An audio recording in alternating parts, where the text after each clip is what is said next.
Valérie Martin, une ressortissante française âgée de 60 ans, a été attaquée et tuée de manière violente alors qu'elle marchait avec son compagnon camerounais au quartier Makia de Douala que s'est produit le meurtre brutal.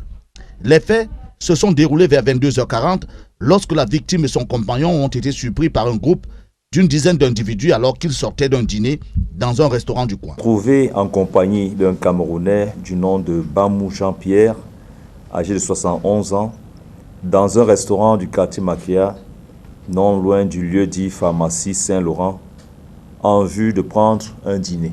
Les agresseurs ont pris en otage la victime avant de la poignarder à plusieurs reprises et prendre rapidement la fuite.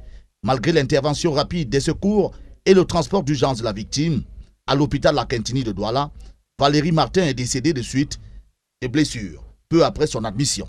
Elle était âgée de 60 ans.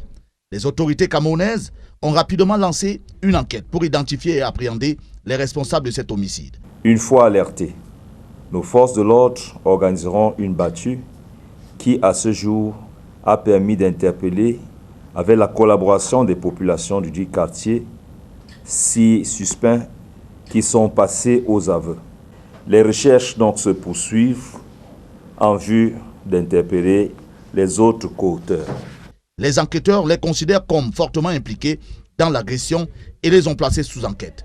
Le compagnon de Valérie Martin, qui était aussi présent lors de cette attaque, est également sous enquête judiciaire. Par ailleurs, dans une sorte de communication via les réseaux sociaux, le consul de France à Douala à ses compatriotes du Cameroun recommande de circuler en voiture, vitres fermées et portières verrouillées et de ne jamais laisser de sacs, bagages ou objets de valeur visibles dans l'habitacle du véhicule. De nuit, de s'arrêter uniquement dans des endroits animés et bien éclairés. D'éviter surtout de marcher le soir dans les rues de Douala, y compris dans les quartiers dits résidentiels.